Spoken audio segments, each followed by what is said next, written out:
Is it that we've been to space and we've been to the moon using readily available technology for which the patents can be looked back upon? Or is it also possible that ancient aliens came down and visited planet Earth, seeded our entire human race, and they're still hiding inside of the moon, sending out alpha waves to control our minds? I'm gonna send into outer space, find another race.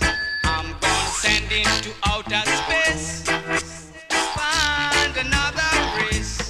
I'm gonna send into outer space, find another race. I'm gonna send into outer space. Hello and welcome to Trolling with Logic for December 4th, 2016. This is your host, Nathan Dickey, and with me are all the regular crew today, plus one more, a veteran TWL member, Marty. Marty, how are you doing? I'm doing okay. Pretty busy nowadays. That's why I'm not really here all the time. Yeah, we hear you. We also have Cal. I'm doing all right, and I just want to say, Jen, I really hate you for this. You're welcome. Thanks. And Jen is here dealing with her conscience and feeling guilty for all the rest of us for what she put us through. Luckily, I've had a very, very good night's sleep of up to, I think it was 12 to 14 hours, so I can actually deal with it, whereas you guys are going to be not sleeping for nights to come. I'm not sleeping nowadays anyway, so that's okay. Yeah, same here. So, Kitch, how are you doing? Why? Why did we watch this awful, awful movie?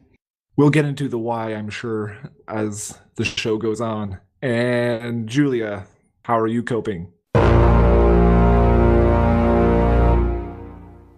Pretty well considering. So today we're reviewing a conspiracy theory documentary or montage film. I'm not sure quite how you would describe it. It's somewhere between... Abomination. It's somewhere between amateur video and documentary. Although documentary makes it sound a little more sophisticated than it really is. I think you would struggle to even call this an audiovisual slideshow. It's just, it doesn't even, I think it aspires to be a film, this. Yeah, definitely. It's called, Operation Crappy Clip. It's we should probably refer to it as something like that throughout, but the official title is Secret Space, and it's posted on YouTube as the Secret Space Program. And this is a documentary about a secret space program developed by the Nazis and the Third Reich in parallel with the US space program, and about how the moon landings were fake and Project Paperclip bringing all the Third Reich scientists over to America to found NASA, basically a secret front group for the Third Reich. It goes into stuff like space serpents and back engineering UFO technology and all this sorts of stuff, and the motives are never really made clear for why all this stuff is going on. It's just They're Nazis. They don't need motives. Clearly, though, they're going after the space Jews. Yeah, the Nazis need to get to space to exterminate the space Jews. Duh. But that's the other thing we noticed with this film was that nearly everybody is either a Jew or a Nazi. Yeah, I never really thought much about that aspect of it. There's no people on the sidelines, no third party, now that I think about it. I think the first thing and the most glaring thing about this film is the sound design, which is just so horrific. I don't think I'll ever hear anything worse. Than it is basically... Bomb! Yep. That's it. Every sentence ends with one. They cut people. They cut people halfway through a sentence. It's just so obnoxious, and I just can't.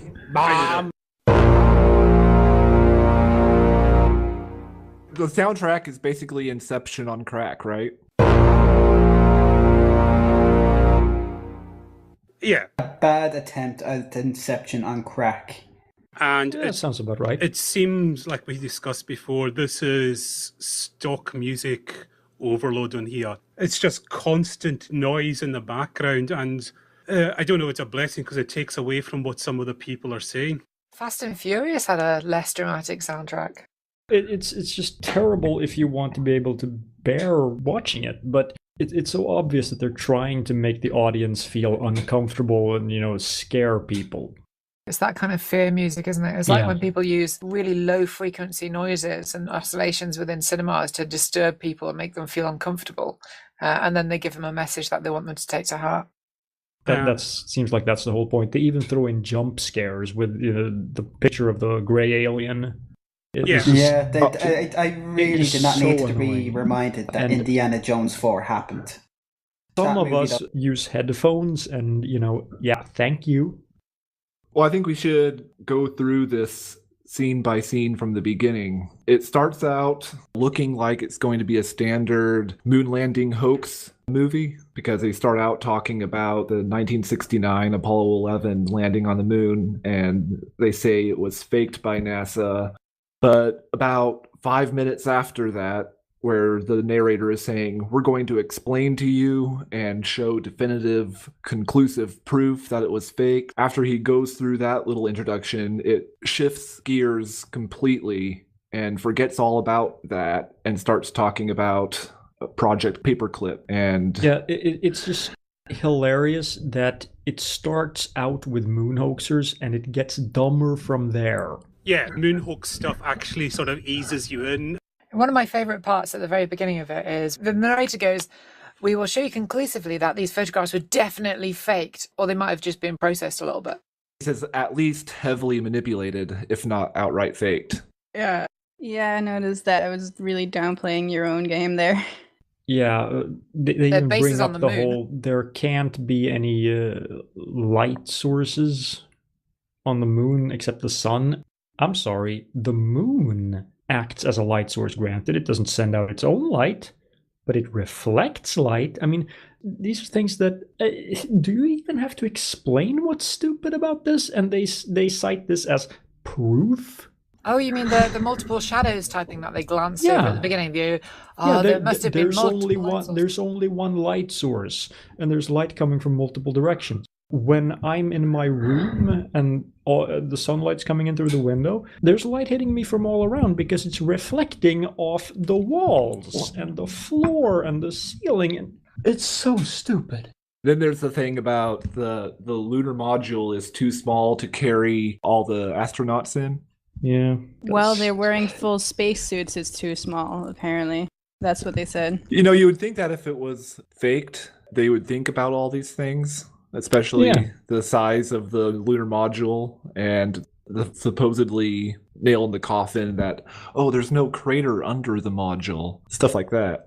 Yeah, so when they come around to actually making the moon missions to go to the moon, to go through the Van Allen belts, etc., which we'll probably talk about later, apparently all the technology that we've been developing for decades beforehand during the war, etc., that's irrelevant now, or we didn't have enough technology to do it. Yeah, they contradict themselves quite a lot. Marty, maybe you can... What is this whole Van Allen belt thing?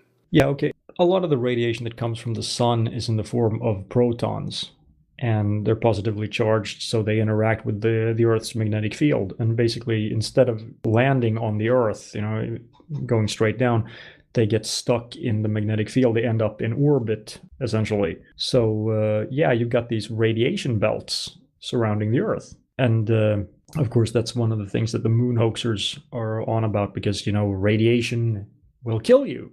So if you go to the moon, you have to go through the Van Allen belts. Okay, so first of all, no, you don't. You can go over them. You can go below them. Space has 3 dimensions. But another thing is that protons are ginormous as far as radiation particles go. And what that means is that they penetrate very poorly into matter. So a thin sheet of metal is enough. And I know all these people who say, who believe in all this crap. They want anecdotal evidence, as they call it. I have personal experience with neutrons that are actually even bigger. I have experimented with them. They don't do anything because it's easy to shield yourself against them. And yes, the tinfoil thin hull of a spacecraft is enough. One thing So that you they were say talking my about. tinfoil hat will protect me from the neutrons from the space Nazis. Well, yeah, actually it would. Probably would do, yeah.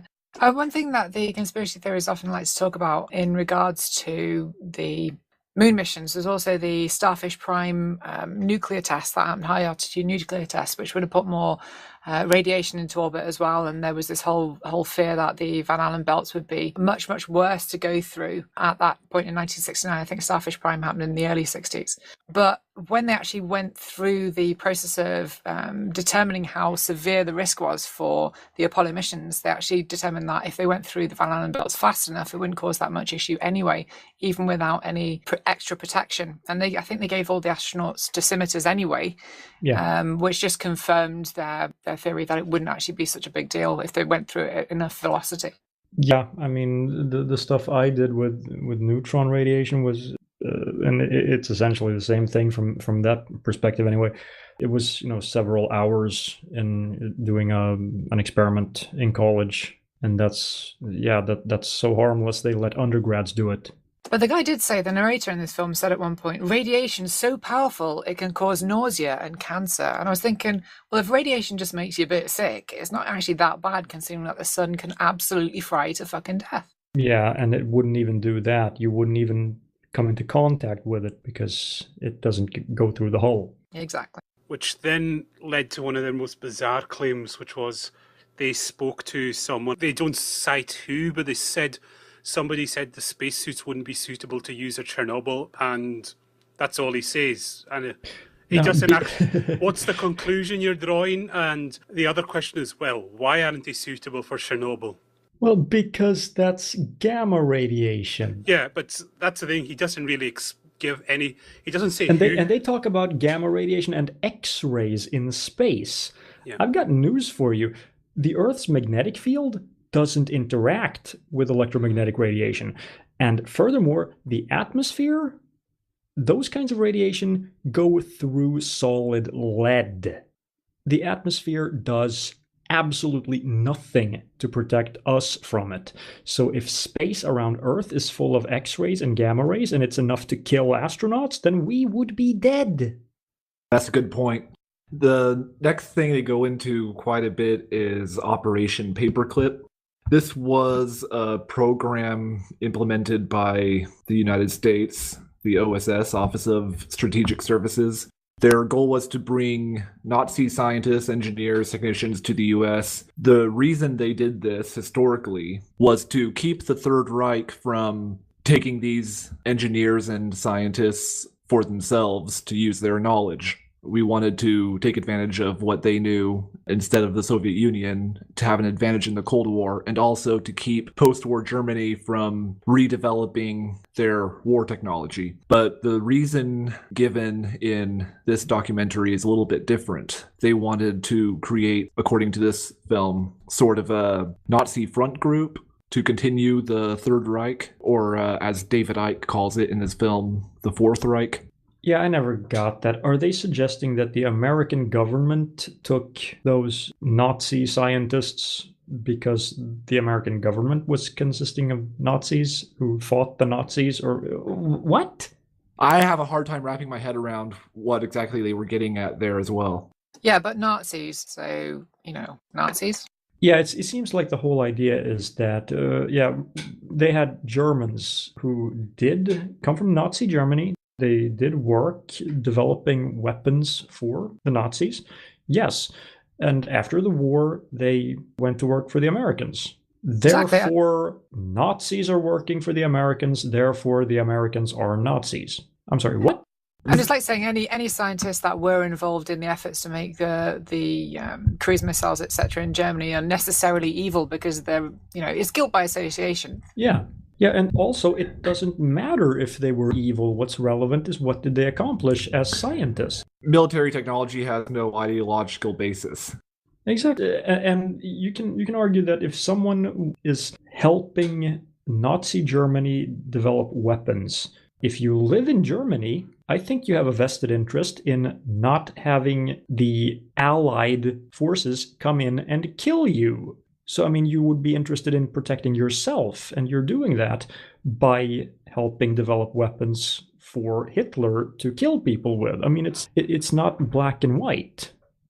Of course, one of the reasons that these conspiracy theorists see these guys as evil is because of this perceived occult link between the Nazis and their designs and their weaponry, and also these disc-shaped crafts that were apparently developed by them. Do we have any experts on vril power here, by the way? On what? Vril power, something that was briefly discussed in this. That sounds like something. No idea. Sounds like it should be in Voyager, that. Well, kind of, I suppose, yeah. But vril energy is, yeah, it's the occult, basically, which is another aspect to this particular conspiracy theory. It was only mentioned briefly, like in passing, when they were talking about the V1 Doodlebug and the V2 being a forerunner to the Saturn V rocket. Yeah, it's derived from the black sun, represented symbolically by the swastika. And it was first described in sci-fi probably 150 years ago and then taken seriously, much like Scientology, surprisingly enough. Is it related to the Vril book? I think so, something like that, yeah. I've just looked that up. That's just, God, this stuff gets nuttier all the time. The superior subterranean master race and the energy forum called Vril. Yeah, the vril is a substance first described in Edward Bulwer-Lytton's 1871 novel The Coming Race, which was later reprinted as Vril, the Power of the Coming Race. And they're saying they used vril power, so they used this occult-derived, undefined power to lift them up, and it was all, woo, spooky shit. Yeah, well, you know, Hitler was looking for the Lost Ark and almost got... Oh, no, wait, that was a movie. Never mind. Yeah, but they're making... When they showed the videos of, well, there's supposedly these discs or whatever flying, which are, you know, you called UFOs, unidentified flying objects, just stress that. They're guessing and they're presenting it as fact, oh, this is the way they should work and this is how they're working and this is what they're doing and this is their purposes. All just on a stock video of just something weird. I don't know. I don't have the skills to say what it is. Most of them are airplanes shown from the front or the rear, so it looks... spooky. Yeah, if you assume that it looks the same from every direction, then it would obviously be a saucer shape. Well, there have actually been saucer-shaped crafts developed as well, though. I mean, yeah, they've been painted. They didn't do very well, but... No, I mean, exactly. There's one guy, his name is Muller, and he's been trying to make sky cars a thing for decades now. And he keeps trying to get funding and he keeps failing, and they're not very good. But one of his was a disc-shaped thing, I think, with 6 fan motors in it. And it didn't get very far, but he based it on that kind of old idea that a disc shape would be fantastic and never got off the ground, funnily enough. Yeah, it's not a very practical shape. So the movie implies that the UFOs were developed by Germany based on the plans they got from the aliens. There were, according to this film, vast rocket laboratories and rocket factories in Peenemünde and Nordhausen. And the facility... Nathan, sorry, I've just got into it. Remember, though, they do stress at the start, it's all funded by Jewish money. I have no idea how obviously. This is... Because that makes total sense. The Nazis would want to exterminate their funders. It just, yeah. Or the funders would want to fund the people that are killing them. Well, and Area 51 in the Mojave Desert is apparently the Nordhausen facility rebuilt.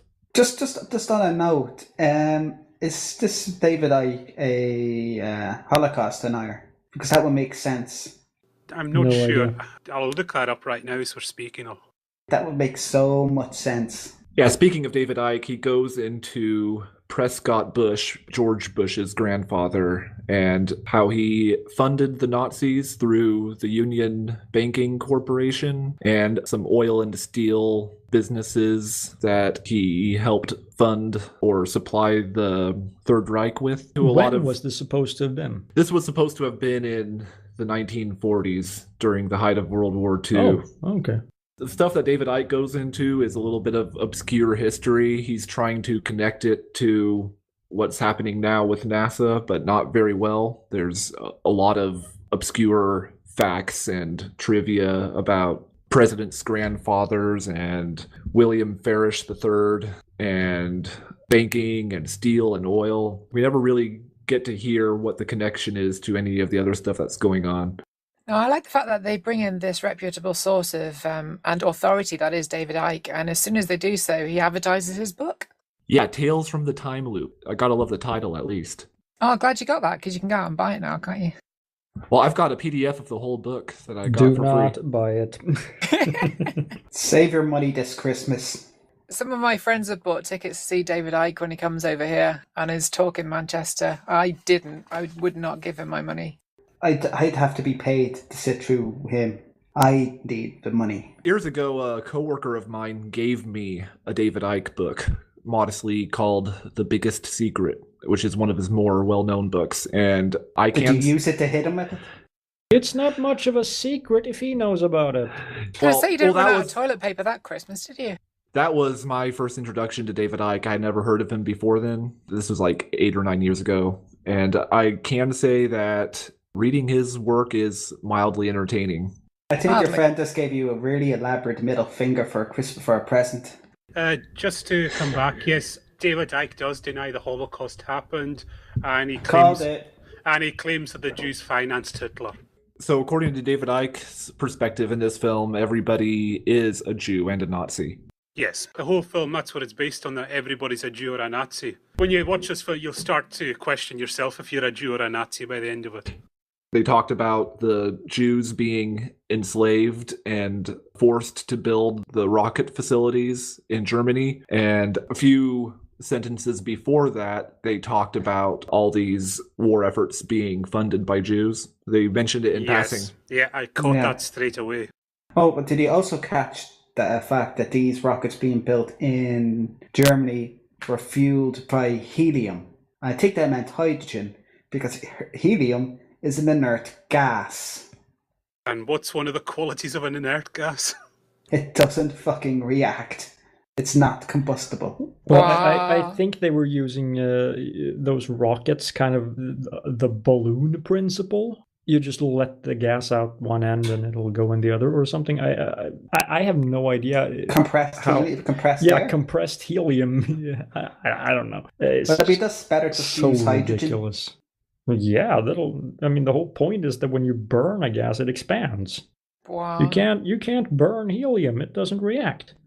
So then the film goes into Sputnik 1. It mentions the Russians getting Yuri Gagarin into Earth orbit before the Americans were able to. And then... And oddly, the radiation didn't kill him. Yeah, didn't they just talk about how that can never happen? They didn't even present it as a hoax. They said, oh yes, in 1957, by the way, they got that wrong. They say that Sputnik 1 was launched in 1954 when it was actually 57. That's a minor error, but they don't present that as a hoax. They just state matter-of-factly that it happened and that they sent the first man, Yuri Gagarin, into Earth orbit. And then abruptly they drop that subject. Yeah, they also say that there's a lot of space debris and all that sort of junk that can make being in space impossible. And then, Oh yeah, you'd be shredded by micrometeorites. Yeah. but then they also say later on in the film when they're explaining when they were showing the videos of whatever that was in space, they said that if that was ice crystals or if it was debris, it was shed through the cockpit. It'd be very dangerous in space. But you just said earlier in the film that it is dangerous in space, that there is that kind of junk up there. What is it? And also, just before they go any further on that, they talk about how the Nazis, etc., believed in aliens and how they wanted to colonize the moon as a moon base to launch attacks against the Earth. Yeah, Project Horizon, they mentioned colonization of the moon. Whoever controls the moon controls the Earth because, according to this, whoever has a military base on the moon can launch missiles and the country being aimed at can't do anything about it. Also known as the plot from Iron Sky. Yeah. Which was a much better movie. So the Nazis wanted to build a Death Star. A death moon. Yeah, but even then, if you're launching rockets to the moon, wouldn't they take a bit of a while to get towards Earth? Like, it would take about a day or so. It's the worst attack ever. You'd see him coming as a heat signature from fucking Yeah. thousands of miles away. I mean, this is kind of not even Star Trek Voyager at plots as idiotic. Nope. No. It's kind of funny that the only common thread of the movie is that there is no common thread. It's It seems to be made by someone with no sense of focus. They start things, they don't go into them, they mention something, and then they move on. Pretty much, yeah. And also, on that particular note, he starts talking about the Hubble Space Telescope and saying, well, there's tons of spy satellites up there. You want proof? Hubble. It doesn't go, do you want proof? Like, here's patents for all the different types of spy satellites and ground-based telescopes, and here's Google Earth and all this sort of stuff. He goes, Hubble. Yeah, and Hubble, I mean, wasn't that designed by NASA? I mean, if that's the case, all of that information is public domain. Exactly. If you was can't a trust spy. that information, then they have no information to base their accusations on. Yeah, don't they say that the Hubble Space Telescope was a spy satellite or something? Yeah. That's Sorry, and it's designed to spy on every enemy nation on Earth, which they define as any country that's not America. That's why it's pointing away from the Earth. Yeah, but what they don't tell you, Marty, is about all the other apertures that are pointing towards Earth, and also the lasers and rockets and missiles that are attached to it as well. Oh, the lasers, yeah. Lasers, okay. yeah. I thought it was spying on aliens in another galaxy or something. That as well, probably. Well, it depends if those aliens are Jews. What they don't tell you about Hubble is that it's actually omniscient, omnipotent, and it can see everywhere all at the same time. This is symbolic of anti-science views, isn't it? They take a iconic symbol of science and discovery like the Hubble Space Telescope and they turn it into something completely different that's anti-humanity and evil and claim that its purpose is something completely different than what it was actually designed for. Yep. Yeah, basically, they've done that with the Large Hadron Collider, and there's too many others I can remember right now. One thing that was making Cal quite angry beforehand was the fact that when they were showing the pictures from the Hubble Space Telescope, they had all these quotes from famous people on what they apparently believe about alien life in the universe, as if it means anything. Someone going, yeah, well, I think there's probably some aliens out there. And they had this sort of dramatic score in the background, and it was just like, oh, look, these famous people believe aliens are out there. Yeah, because they use Sagan, and I'm pretty sure what Carl Sagan would have to say if he was alive right now, and he was being attached to this. Oh, he would not appreciate this at all. This is kind of like when Zeitgeist showed a clip from Carl Sagan's Cosmos series, and you're just thinking, leave him alone. I still need to watch that. Another Well, interesting Zeitgeist. thing about that is, wouldn't all of those scientists deny it? I mean, aren't they in on the conspiracy to cover it up? Oh, yeah. They But just can't keep their mouths shut, though. But that was one thing, was a blatant misunderstanding of a quote. I can't remember the guy's name who they're quoting, but he says something that NASA has been helped by the people of other worlds. Oh, this was No. Hermann Oberth. Yeah. That Yeah. they quote. I've got the quote here. He says, "Today we cannot produce machines that fly the same as UFOs do. They are flying by means of artificial fields of gravity. This would explain the sudden changes of direction," and on and on and on. I don't know if this quote is taken out of context or what he was talking about, but statements like this sound to me the same as saying, we cannot produce machines that fly the same as flying carpets do. And I actually did look into that, and Oberth said quite a few things to imply that he actually believed that aliens were popping around. Okay, so? It's a leap in They logic never as well, act- isn't it? It's this idea that if you see something that you can't explain and it happens to be in the sky, it must be aliens. Aliens. But they never actually explain granted, there's aliens. What are they doing? What are they doing? What's the whole point? Come on, you're making stuff up about everything else. You may as well speculate wildly about what they're doing. Well, the space worms are at least rehydrating, right? Yeah, they're using photosynthesis and hydrating themselves by flying around in the upper atmosphere, according to this Chris Everard guy who believes in space serpents. Yeah, you never see them near rivers, that'd be quite handy. Well, because they live in outer space. I wonder what kind of propulsion they use to actually escape the gravity of the planet once they've done feeding on the upper atmosphere fluids, which aren't actually there. Clearly, they externalize their gases, Helium. which are composed of methane, hydrogen sulfide, recaptose, and I'm taking a farting because this movie is crap. I mean, it's interesting, the so-called footage that they show with the dramatic music once again. It just looks like something being blown about in the sky, like someone's released one of those really long balloons and it's just floating around. Yeah, that's what I thought. But I Just was looked like a clearly, Just looked like a shopping bag to me flying in the wind, that's all. That reminds me when I was watching that. Do you ever see that episode, an episode of Family Guy where Peter is filming a piece of trash flowing in the wind, and he starts going on saying, "Oh, this is the most beautiful thing. It just puts my circulatory system to shame." That was poking fun at the film American Beauty, highly acclaimed film here in the US, where a psychologically troubled character finds solace in filming a empty piece of plastic bag floating around in the wind. Yeah, and it cuts to God, and it's just him just saying, "It's just a piece of trash floating in the wind. Do you have any idea how complicated the circulatory system is?" It just reminded me exactly of that scene. It's like, it's just some trash floating in the wind, you fucking idiots. What I find interesting as well is a lot of these UFO footages where they say you can't explain the changes in the direction that they're going in very swiftly, all that kind of stuff. Anybody who's alive today, who's a conspiracy theorist, knows about drones, which you can pick up for no money at all, and which move in a very, very similar way. What's to say that back then, sort of a decade, 2 decades ago, drones couldn't have existed and being tested, sort of quadcopters, that sort of stuff? Yeah. But very few of them will actually go into that side of it. They won't go, well, we've got the technology now, why couldn't we have had it back then? Which is something that they do all the time with other subjects. Because you can't prove that that's what it was, so it's more likely that it was aliens. Oh, no, wait. I want to believe it's aliens, therefore it's aliens. Sorry, carry on, Julia. Oh, just how they managed to make every piece of footage so blurry, like every single one. Is there none at all that's somewhat decent? Yeah, I completely agree. The footage of the UFOs and aliens and whatnot, they make other grainy photographs look clear by comparison. Well, the grainier and the more out of focus the image is of an alien or of any kind of UFO, the more reputable it is. Yeah, and it's because when you fake it, you need it to be out of focus so that you can't tell it's fake. I'm proposing we call this the inverse grain law. Yeah. Mm-hmm. It's funny, actually, when they did a little switch between two different segments, they also showed a known fake where I think it's in Dubai or something like that, and they're in this building and something goes whoosh past. And they used that as one of their evidences. Yeah. Oh yeah, because the amount of thought that went into selecting their clips is pretty much not.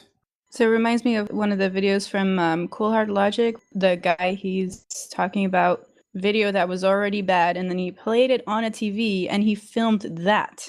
So he was just introducing more and more artifacts on top of what was already a blurry video. Yeah, that's another thing. At least several of the space videos that we saw in this video they were full of these things that could easily be camera artifacts. Yeah, because I remember listening to those videos, and you can hear the astronauts talking to the ground controller or whatever they're called, and you can hear them talking about, we can see something flashing. And I was looking at the video and I couldn't really see anything flashing. But another thought that struck my head is, if they are seeing alien spacecraft, why aren't they react like what the film is suggesting? Why aren't they reacting more? It's because they're in and on it, that's aren't they? why the video is published. Yeah, that's why. Didn't the guy say that the person who leaked that video got killed? something like that. Yeah, it was that old story of my source got killed. But he also said NASA hasn't released the footage, so we had to get it from somewhere else. Except that NASA releases all their footage; it's public domain. I think what he said was that the video wasn't supposed to have come out, and that his source was now dead. And he kind of casually says that. I'm wondering, like, did he die of natural causes, and he's just putting that in there casually to make it seem like thing happened? Oh, he knew what he was was implying. he making shit up? I think what he was doing is he was saying basically, slyly, he was saying, well, I did that and I used a pseudonym, and now that pseudonym doesn't exist anymore. And he didn't seem very scared for his own life either. No, that's the interesting thing. All of these people keep implying that, oh, and if anyone were to leak anything, they'd disappear. Here it is. This is something we should talk about, the Mir space station. They have a whole segment about astronauts were having problems locating the Mir space station they were trying to get to because hundreds and hundreds of UFOs started popping out and appearing all around the surrounding space. and mission control at Houston becomes confused as more and more of them appear. They try to adjust the contrast, but the UFOs can still be seen everywhere. This was one of the more interesting segments. I mean, the footage was really poor to start with. I mean, it was very, very low you quality. can't tell anything. Yeah, and then they put the gain up and they put the contrast up, and you could barely see anything at all. From a photographic point of view, the kind of gain that they had on that, the intense contrast that they had on that, it would have picked up anything in front of the lens whatsoever. A piece of hair or a piece of dust floating in front of the lens would have been picked up if there was any light glinting off of it. So, fuck knows what it was. Yeah, that's another thing I kept reacting to. There was a clip of something apparently being fired at some alien ship or something. It looks like there's this thing floating, and all of a sudden it just zooms off, like it's being shot at something. Oh yeah, I've seen that. Another interpretation of that I've seen somewhere is that it engages its warp drive. Oh, I've seen that, and I've also seen them saying it was an ion cannon fired from the ground to disperse the alien UFOs. Yeah, that's another one. That's pretty much what it would look like if, like, an ice crystal is floating in space and it's being hit by the sun all of a sudden. Or thrusters. But it starts melting. That gives it a thruster. It'll be, conservation of momentum. There you go. Any kind of maneuvering thrusters as well would cause that to happen. I mean, if you've got any kind of particles around maneuvering thrusters, or even particles that are emitted from a maneuvering thruster, if that happens, I think there's ice. I can't remember exactly how it works, but they would be flung off. Or maybe, Marty, it's going at infinite velocity. Well, don't go there. And yet still picked up by a camera that does a few frames a second. Oh, Einstein! I think Einstein felt that one. Infinite velocity. Infinite velocity. So that's really fast. So fast it breaks the speed of light, which is see, Kit just isn't physically picking up on impossible. this. You're not picking up on this at all, Kit. It's quite amusing. Star Trek. Yes, we're not going to go that far into that. That could be a whole podcast on its own. That episode. Voyager. Oh yes. Yep. Right, we'll leave it there. We don't want to. The Voyager episode. I think we should do a whole show just on that episode. There's so much to cover. Did anyone notice after this segment that there was some fantastic rave music to the tune of Rockets? Was that when they were talking about the space shuttle mission STS-80? Yeah, they started with some awesome 90s rave music. It was fantastic. Was that them just trying to actually tell you just to drop some E if you want to make it through the rest of the film? Maybe. But yeah, I have to say, I didn't actually manage to watch. I started watching it earlier, but I got interrupted by a phone call. And like I say, I'm looking back, that was a real blessing in disguise, that. If you watched about 40 minutes of it, you've basically seen the whole thing, because I don't know if anyone else has noticed, but the particular copy on YouTube, it starts over from the beginning, starting around the 45-minute mark. Yeah, I caught that. I was like, wait, what? Yeah, why is it playing again? There are a couple of other ones which are out there, which are actually the full length, which is it's almost 3 hours of parts 1 and 2. There's no new information. It's just the same thing said in different ways anyway. Pretty much, yeah. Well, I've actually been looking up, and he has made a sequel to this somehow. Yeah. People asked for a second film? I don't think anyone People asks. are stupid. Are these the same people who, I don't know, wanted Voted Jar for Jar Binks? What was this thing? I also remember they were going on about the one field of gravity or something that powered one of these craft. Is that any scientific basis to this? Nope. Okay, that's that. Well, was that when they mentioned anti-gravity? They were saying this craft was powered by one field of gravity, one of the lower field. They're going about all these different fields of gravity, which... They have no idea what they're talking about. Do you mean when they were saying all these orbs joined together into this long string of orbs, and then that long string of orbs, they'd only have to have one engine to propel them all into space, whereas if they were all separate, they had to have lots of them? No, this was the design of the Nazi UFOs, and they said they were propelled by... They were using helium, and they were using a gravity field and all this kind of stuff. Oh, that's a whole other episode as well. If you have a look up, there's a documentary, if you want to call it that, on the Nazi Bell, which you've got to watch to understand that. I think there's a lot that you could research separately in this rabbit hole of a movie, because they just throw so much stuff at you that takes context to really get at what they're talking about. I think they assume that their audience knows some of the background on each of the things they're throwing at you.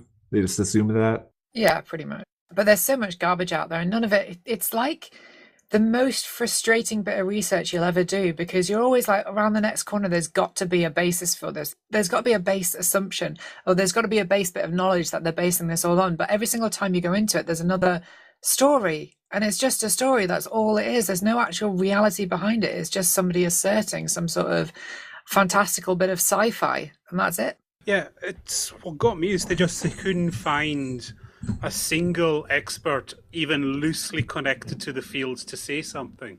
I mean, I'm going to put down my own field of study, like mechanical engineering. Surely you could have gone to a universe somewhere and found an engineering student who would gladly say, say what you want to say. That would at least, you'd be kind of getting in the rough direction of credibility. You wouldn't be anywhere near it, so but at least you'd be sort of pointing in the. But there's no expertise whatsoever presented by anybody here. Indeed, David Icke is a multimillionaire, so even if he wanted to get someone paid to do this kind of stuff, he could probably do it. He could probably find somebody who's got a qualification that he could have paid, but no, he came on himself. Yeah, and like I said, I'm sure there's some, like I said, I'm using engineer, but like there's some engineering graduate out there who's hard up, he's wanting a few bucks, and they could have just shoved this, and they could have got him on camera to say something. I want to go back to this guy they bring in, Chris Everard, who's talking about the space serpents. I have a quote from him from this documentary that illustrates exactly the mere assertion aspect that you just mentioned. He says, and I quote, "Scientists would immediately say about creatures living in outer space, well, that's impossible. There's ultraviolet radiation in space. Without having a suit or craft around you, you'll die." And then he says, well, all I can say is that these, I call them space serpents, they do exist. And he leaves it at that. Oh, well, I'm convinced. Yeah, me too. And I don't see what the problem with ultraviolet radiation is. I mean, yes, it causes cancer, at least some frequencies of ultraviolet radiation. And yes, Jordan, I said the word frequency, and I used it correctly. But that's not the stuff you should be worried about. I mean, yeah, if you go into space and you're exposed to that radiation, yes, that'll take years off your life. But seriously, that's not the problem. There's so much else that's stupid about this. Oh. This goes back to the thing about the Van Allen belt and radiation and how humans can't possibly go to space because of it. Now they're saying that space serpents can live in space, but we can't, wearing suits. Because apparently now the Van Allen belts are made of ultraviolet radiation. Like I say, I think my sanity was going, but what did they actually say about space serpents? They just say it's a space serpent, or do they actually try and flesh out what space serpents are? The guy, Chris Everard, just makes an assertion. He just goes, well, they do this, as in they feed on the moisture from planets. Yeah, they feed from the moisture of planets. He says the most important thing to say about the space serpents is that there are temple sites in Mexico and other places on Earth, 7 or 8 of these temples that are dedicated to flying serpents. And he says that what we see in the cloud footage are these flying serpents, that there's a similarity. And then he says... Yeah. I'm sorry, I can sum this up for Star Trek fans out there. You know those paintings the kids made of the crystalline entity? There you go. And also they photosynthesize, apparently, which he pulled out of his ass. Yeah, and at the very end of his little monologue, he says, quote, "There also seems to be an interesting relationship between the flying serpent and the small luminous spheres." And we never get to hear what the small luminous spheres are or what that is. One of the tenets here, just like with any other conspiracy theories, accept it exists and then make up theories about why it exists and what it does. That mindset really amazes me. I just saying this is real because I have no reason for it. I can't grasp that. Yeah, it's very common with conspiracy theorists. They do start off with, here's what happened, I think this, or let's find all the anomalies that can fit it. It's like a lot of dot joining when the dots don't actually match up in the slightest. Ancient aliens. They're doing science the wrong way. They're doing anti-science because they're starting with their conclusion and they're working backwards to find reasons to back up what they already believe. And yeah, there was another moment that just stuck out was they showed footage of 2 alleged craft and he says they're flying in a cylindrical formation. How 2 separate craft can manage to fly in a cylinder shape, even when the footage is on screen and it's quite blatantly, they're not flying in that formation whatsoever, even if it is things flying. Well, it's not an exact cylinder, but it's some kind of cylinder. If you broaden the definition of cylinder to things that aren't cylinders, yeah. So what is in part 2, Jen? Because I think the rest of us didn't get that far. Well, there's part 2 of this particular episode, which is more about the Illuminati conquest of space.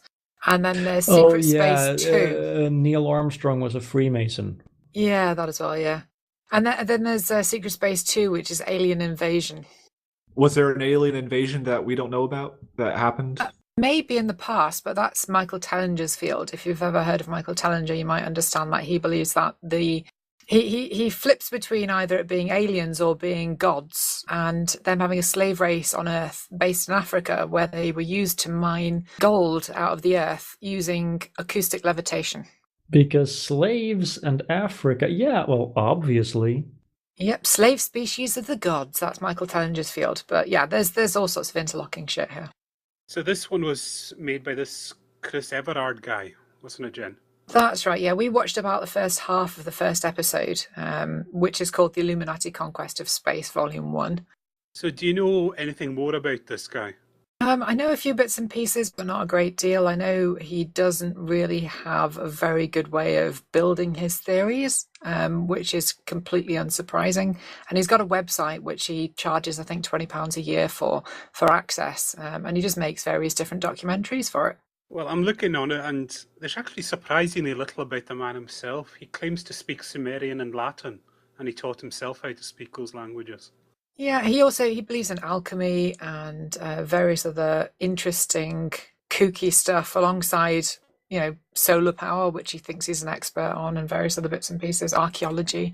The video that was linked to for all of us to watch, that's just a tiny portion of the actual documentary, and it's also a series of documentaries. Oh yes, there is more of this cancer.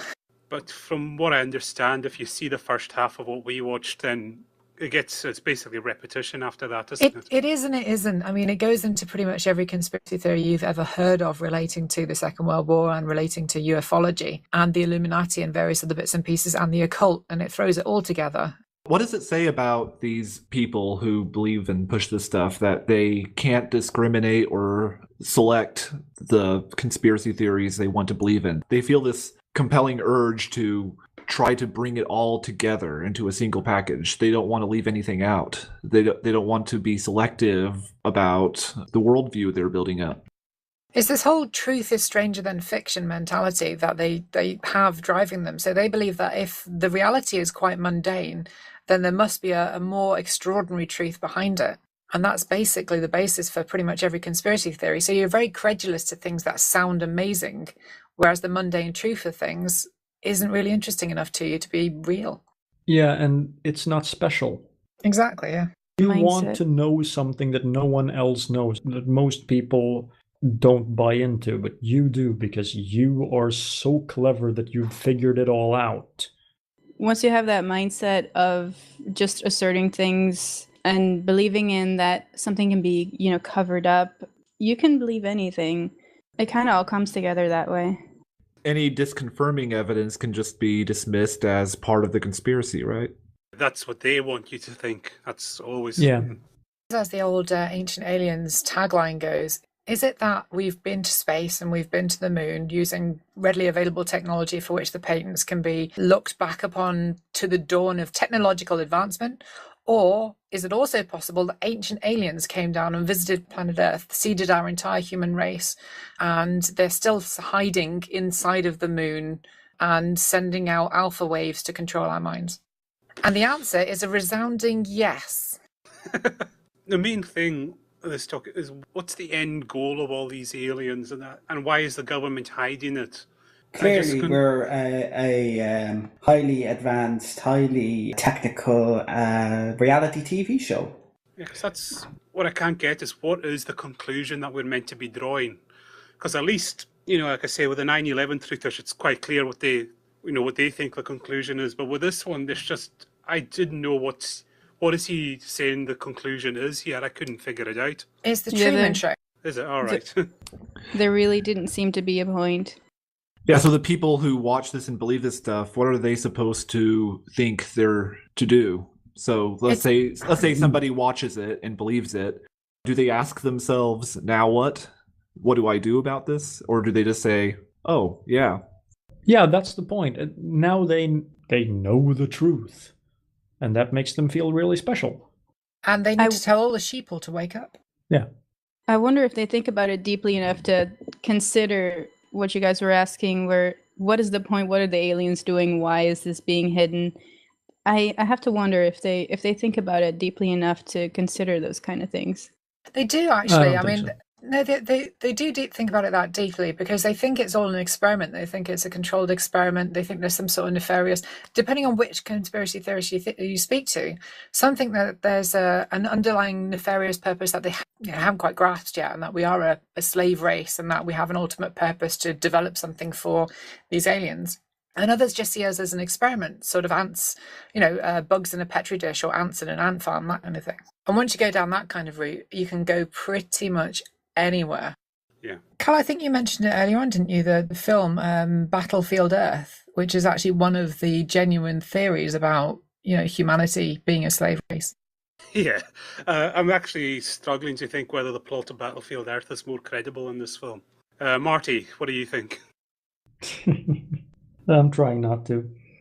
Yeah, because Battlefield Earth has cavemen learning to fly Harrier jump jets in like 3 days or something, and then taking out a supposedly advanced alien race, but the advanced alien race is populated by idiots and John Travolta evilly cackling all the time. Oh, the wonderful world of L. Ron Hubbard. Oh, that's another. I think that's going to be an episode on its own. That's a good idea for an episode, that. Yeah, definitely. Well, there was a lot of parallels with Scientology here. Real power being one of them, because of course, real power, the occult, and all that kind of stuff is based on a science fiction writer's work. And once again, L. Ron Hubbard comes along, science fiction writer. Once again, he starts his own cult. So it's two different kinds of cult followings. See the maker of this film, Jen. Is he well known on the conspiracy theory circuit? He's fairly well known, yeah. I mean, he's got a few followers. Conspiracy theorists will know him. I know he's well known on sort of David Icke forums and that kind of stuff, which I think I'm still banned from. Yeah, he's pretty well known. So, is he well known, within Alec Jones circles and all that? He's obviously not the level Alec Jones is, obviously. I don't know. All right. I don't know about Alex Jones circles. I haven't looked at that in years. I'm curious about how those morons are going to react now when one of them is president. Yeah, this probably is going off top because they were so behind Trump, the conspiracy theorist movement, and now it's going to be really weird to see them defending the US government for the next 4 years. Yeah, and it's also going to be fun to see when he doesn't declassify all the information that proves we didn't go to the moon and all that shit. Yeah, it's going to be an interesting 4 years over here because on one hand, they're on a back foot now. They're at a disadvantage with one of their favorite rhetorical lines of argument about the government censoring them and the government suppressing the truth. And now they have a president that they backed that won't do the thing that they expect their idealistic president image to do. And now they can't use that line anymore about suppression and censorship. Oh, they'll find a way. They'll find a way, Nathan. I mean, all they'll do basically is they'll say that he's been turned or he's been controlled or he's been replaced by a robot or a lizard or something like that. Well, that would be an improvement. Yeah, because I think that's a big thing of the conspiracy theorist mindset is that they are the underdog. And I think if they get that taken away, then I've got to say that kind of takes away the impetus to be in that movement. I would think anyway. I mean, it's almost like Jen will know the name Charlie Brooker. He's a well-known British commentator here. He pointed out that the second Obama was elected, Fox News, you could even just see, oh, thank goodness, now we can kind of claim, we're the underdog here and we're being suppressed. Charlie Brooker is amazing. He's the guy who did, is it Black Mirror? Yeah, and Dead Set. Yeah, fantastic guy. But there is one that he does do. There's a clip he did about American news, and he just said, now that Obama's in charge, they're relishing this. It's kind of the same with the conspiracy theories. When Obama was in charge, it just kind of, we are, look at this, and he's a tyrant and all this. But like I say, I just cannot see where they're going to go now with Donald Trump. They will probably turn against him eventually.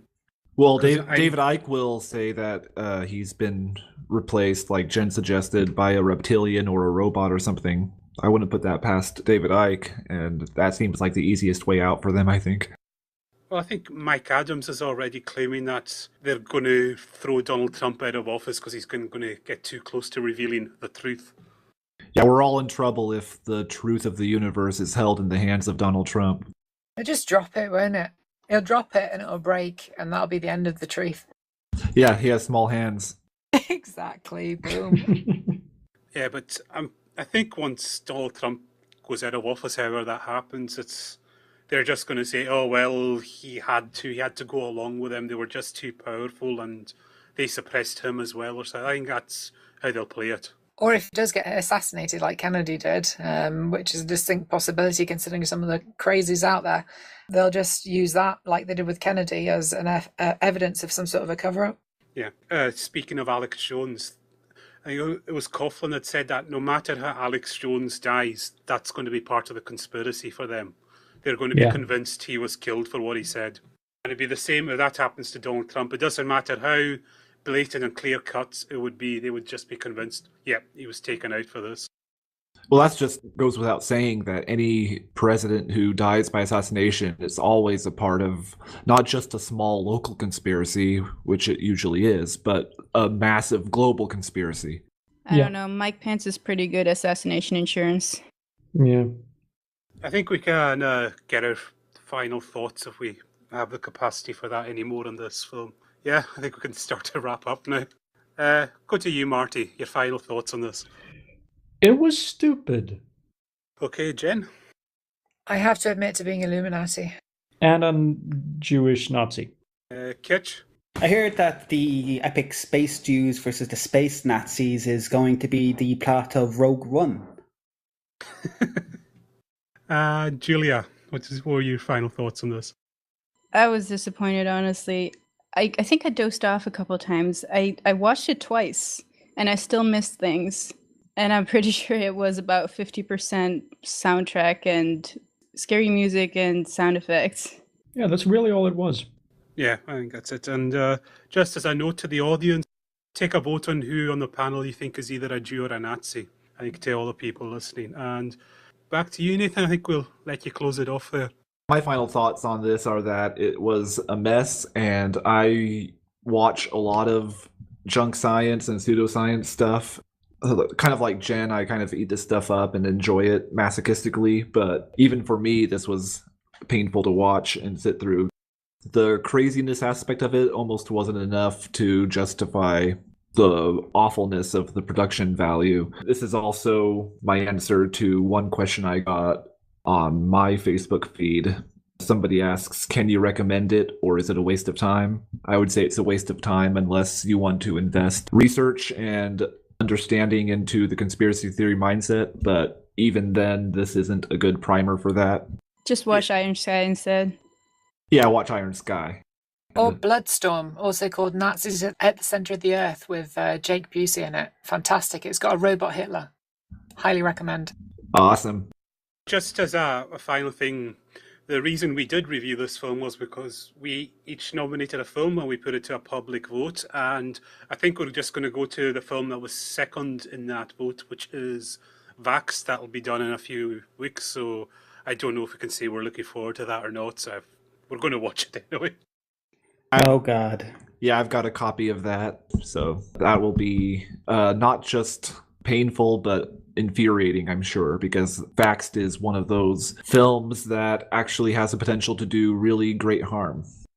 On the next show, which will come out in 2 weeks, I believe, we're going to be joined by Natalie Newell. She is one of the hosts of the Science Enthusiast podcast, and she runs the Skeptical Parenting Facebook page, and she's also the producer and director of a documentary that's coming out this next year called Science Moms, where she's addressing the whole mommy blogger movement and the way pseudoscientists such as anti-vaxxers and anti-GMO people are targeting young parents and young mothers specifically. And we'll be talking about what she and some of her colleagues are doing to battle that whole movement.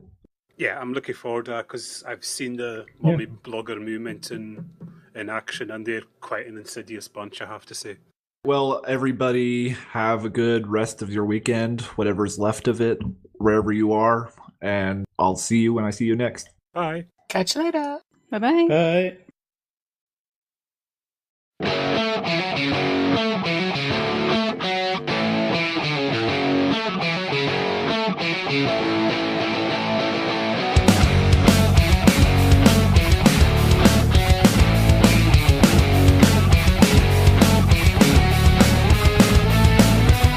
This ain't the end of me, all the things that I could be. This is the end of you, after all that we've been through. This ain't the end of me, all the things that I could be.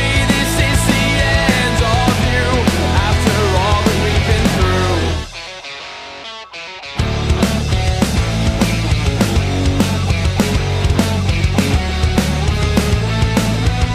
I'd rather wake up next to a stranger than wake up next to you. It's your weekly routine that bothers me. Before you hurt yourself, just leave. This ain't the end of me, all the things that I could be. This is the end of you, after all that we've been through. This ain't the end of me, all the things that I could be. This is the end of you, after all that we've been through.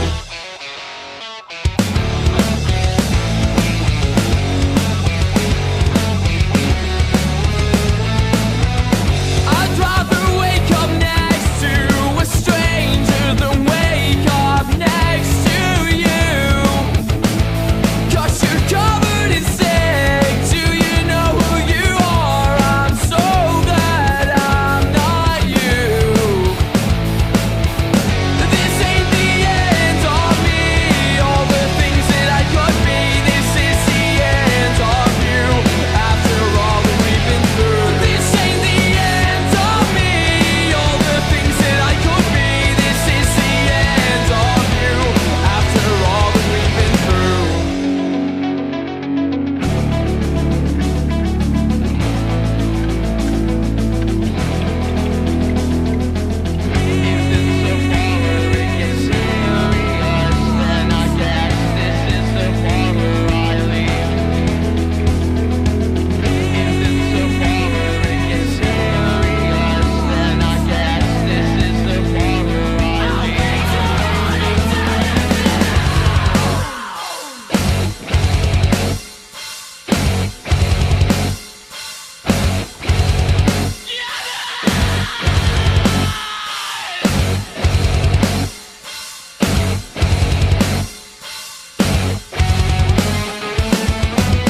This ain't the end of me, all the things that I could be. This is the end of you, after all that we've been through. This ain't the end of me, all the things that I could be. This is the end of you, after all that we've been through.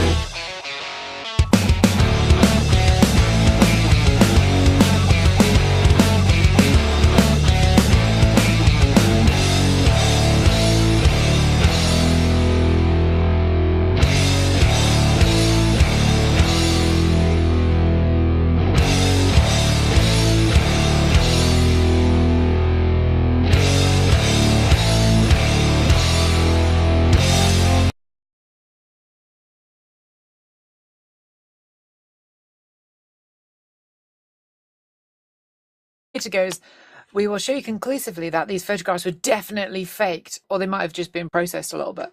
He says at least heavily manipulated, if not outright faked. Yeah. Yeah, I noticed that. I was really downplaying your own game there. Yeah, they even base bring is up on the the moon. whole there can't be any light sources on the moon except the sun. I'm sorry, the moon acts as a light source, granted. It doesn't send out its own light, but it reflects light. I mean, these are things that... do you even have to explain what's stupid about this? And they cite this as proof?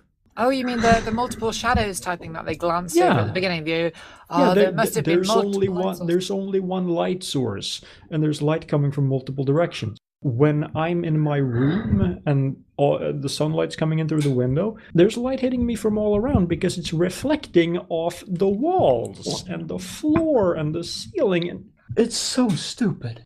Then there's the thing about the lunar module is too small to carry all the astronauts in. Yeah. While they're wearing full spacesuits, it's too small, apparently. That's what they said. You know, you would think that if it was faked, they would think about all these things, especially the size of the lunar module and the supposedly nail in the coffin that, oh, there's no crater under the module, stuff like that. Yeah, so when they come around to actually making the moon missions to go to the moon, to go through the Van Allen belts, etc., which we'll probably talk about later, apparently all the technology that we've been developing for decades beforehand during the war, etc., that's irrelevant now, or we didn't have enough technology to do it. Yeah, they contradict themselves quite a lot. Yeah, Marty, maybe you can. What is this whole Van Allen belt thing?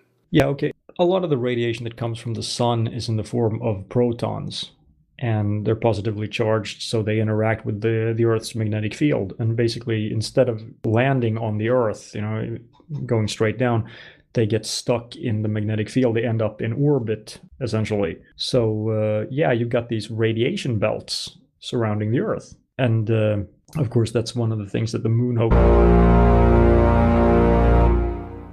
They cut people halfway through a sentence is just so obnoxious, and I just can't.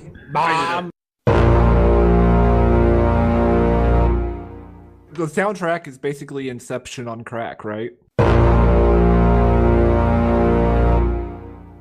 Yeah. A bad attempt at Inception on crack. And That sounds about right. It seems like we discussed before, this is stock music overload on here. It's just constant noise in the background, and I don't know, it's a blessing because it takes away from what some of the people are saying. Fast and Furious had a less dramatic soundtrack.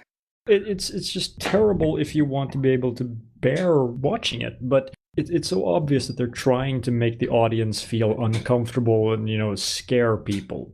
It's that kind of fear music, isn't it? It's like when people use really low frequency noises and oscillations within cinemas to disturb people and make them feel uncomfortable. And then they give them a message that they want them to take to heart. That seems like that's the whole point. They even throw in jump scares with the picture of the gray alien. I really did not need to be reminded that Indiana Jones 4 happened. Some of us use headphones and, thank you. Well, I think we should go through this scene by scene from the beginning. It starts out looking like it's going to be a standard moon landing hoax movie because they start out talking about the 1969 Apollo 11 landing on the moon, and they say it was faked by NASA. But about 5 minutes after that, where the narrator is saying, we're going to explain to you and show definitive, conclusive proof that it was fake. After he goes through that little introduction, it shifts gears completely and forgets all about that and starts talking about Project Paperclip. And it's just hilarious that it starts out with moon hoaxers and it gets dumber from there. Yeah, moon hoax stuff actually sort of eases you in. One of my favourite parts at the very beginning of it is the narration. Is it that we've been to space and we've been to the moon using readily available technology for which the patents can be looked back upon? Or is it also possible that ancient aliens came down and visited planet Earth, seeded our entire human race, and they're still hiding inside of the moon, sending out alpha waves to control our minds? I'm gonna send into outer space. Find another race. I'm gonna send into outer space. Find another race. I'm gonna send into outer space. Find another race. I'm gonna send into outer space. hello and welcome to Trolling with Logic for December 4th, 2016. This is your host, Nathan Dickey, and with me are all the regular crew today, plus one more, a veteran TWL member, Marty. Marty, how are you doing? I'm doing okay. Pretty busy nowadays. That's why I'm not really here all the time. Yeah, we hear you. We also have Cal. I'm doing all right, and I just want to say, Jen, I really hate you for this. You're welcome. Thanks. And Jen is here dealing with her conscience and feeling guilty for all the rest of us for what she put us through. Luckily, I've had a very, very good night's sleep of up to, I think it was 12 to 14 hours, so I can actually deal with it, whereas you guys are going to be not sleeping for nights to come. I'm not sleeping nowadays anyway, so that's okay. Yeah, same here. So, Kitch, how are you doing? Why? Why did we watch this awful, awful movie? We'll get into the why, I'm sure, as the show goes on. And Julia, how are you coping? Pretty well considering. So today we're reviewing a conspiracy theory documentary or montage film. I'm not sure quite how you would describe it. It's somewhere between Abomination. It's somewhere between amateur video and documentary. Although documentary makes it sound a little more sophisticated than it really is.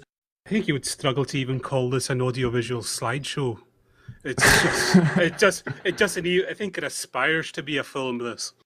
Yeah, definitely. It's called Operation Crappy Clip. It's we should probably refer to it as something like that throughout, but the official title is Secret Space, and it's posted on YouTube as the Secret Space Program. And this is a documentary about a secret space program developed by the Nazis and the Third Reich in parallel with the US space program, and about how the moon landings were fake and Project Paperclip bringing all the Third Reich scientists over to America to found NASA, basically a secret front group for the Third Reich.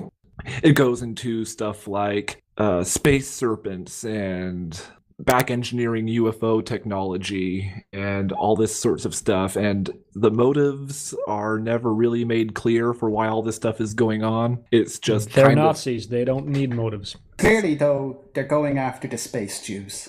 Yeah, the Nazis need to get to space to exterminate the space Jews. Duh. But that's the other thing we noticed with this film was that nearly everybody is either a Jew or a Nazi. Yeah, I never really thought much about that aspect of it.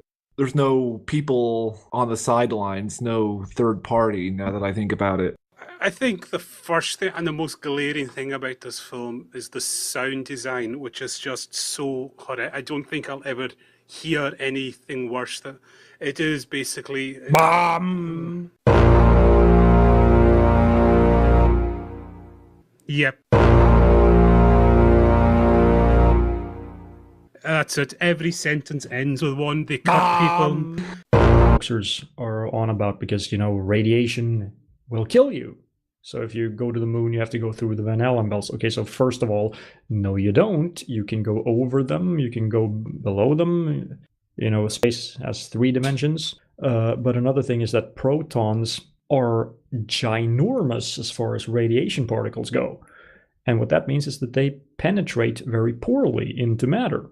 So a thin sheet of metal is enough. And I know all these people who say, who believe in all this crap, they want anecdotal evidence, as they call it. I have personal experience with neutrons that are actually even bigger. I have experimented with them. They don't do anything because it's easy to shield yourself against them.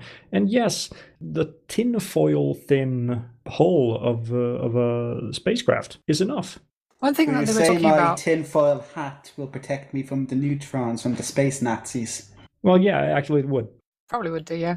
One thing that the conspiracy theorists often like to talk about in regards to the moon missions was also the Starfish Prime nuclear test, that high altitude nuclear test, which would have put more radiation into orbit as well, and there was this whole fear that the Van Allen belts would be much, much worse to go through at that point in 1969. I think Starfish Prime happened in the early 60s.